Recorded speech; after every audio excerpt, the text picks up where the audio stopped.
Namaskar children.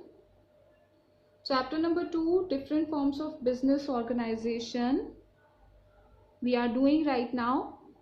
The topic which is going on right now is joint stock company and the features and the meaning I told you in the previous class. Today we are going to start with the merits of a joint stock company. Means here we see that what are the different advantages which a joint stock company can have. The first one is limited liability. In this merit it is given that limited liability of shareholder reduces the degree of risk borne by him. In this point, the people who are the shareholder of that company, their degree of risk is limited to its investment in the company, to their investment in the company, that how much amount they are investing in the company, only that much of the risk should be borne by the shareholders. Thus, shareholders' personal property is free from the charge. This attracts individuals to invest in joint stock companies without any fear of unlimited or unknown risk. So, this is a very big advantage for the shareholders, that they have only the limited liability in any of the company where they are investing their money. The second advantage is transfer of interest. Easy transferability of shares increases the attractiveness of shares for investment. Children, this point is available only in the public sector companies. Now, what is the difference between the public sector and private sector companies? Public limited companies are like where the more than 51% shareholding is there in the hands of government. Those companies are known as public limited companies, like Bharat Petroleum Corporation Limited, Coal India Limited, Hindustan Petroleum Corporation Limited, Oil and Natural Gas Corporation Limited, Punjab National Bank. These all are the public sector companies. And what are the private sector companies? Like Tata Consultancy Services, Infosys Technologies Limited, ICICI Bank Limited, Reliance Industries. These all are the private sector companies. So the transfer of interest is possible only in the case of public sector companies. Now first we see that what is the meaning of this term, that what is transfer of interest. Easy transferability of shares increases the attractiveness of shares for investment. Means the shares of a joint stock company can easily be sold in open market. There is no need to take any kind of prior permission or consent from other shareholders. Means if a person is holding some of the shares without asking to anyone else, those shares can be easily transferred to the another one. And there is no need to take any kind of permission from the other people, from the other shareholders who are the shareholders of that company. Investors invest money without any fear of blockage of investment. So, this is the second advantage of a joint stock company.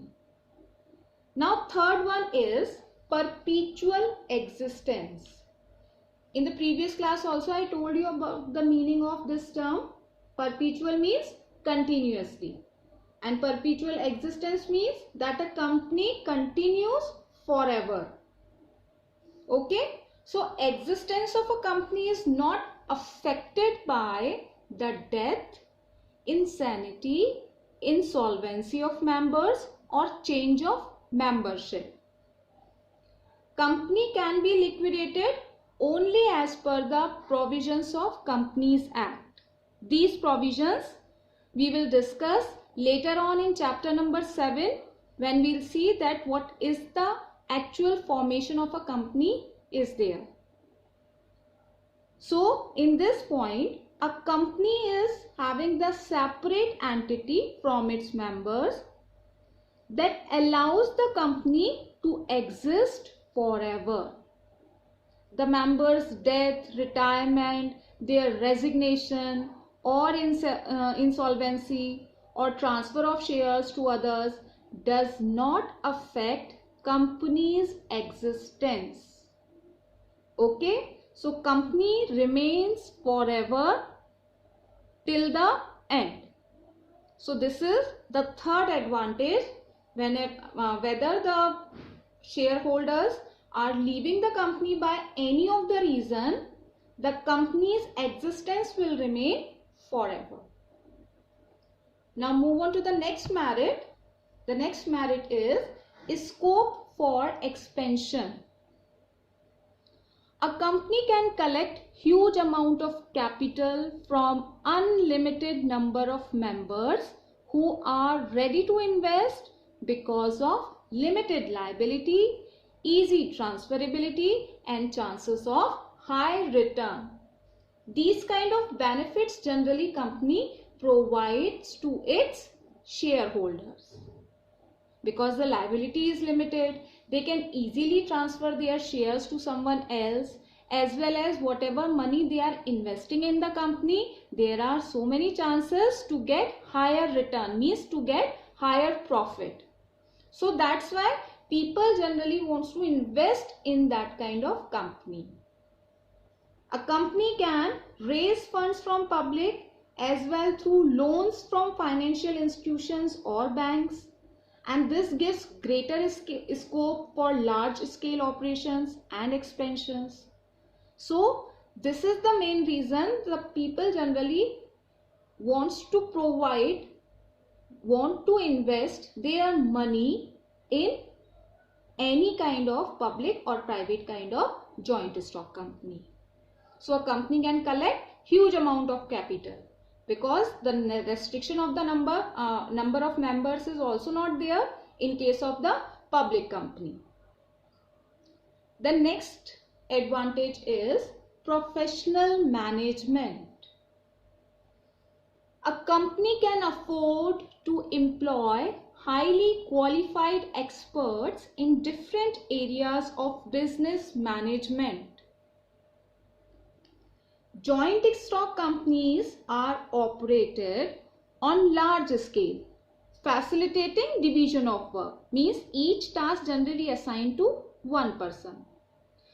So there is need and possibility of appointing professionals for handling the business affairs, means if we are appointing a human resource manager or a financial manager, that person should be qualified in that particular field. That person should be professionally expert in his or her respective area.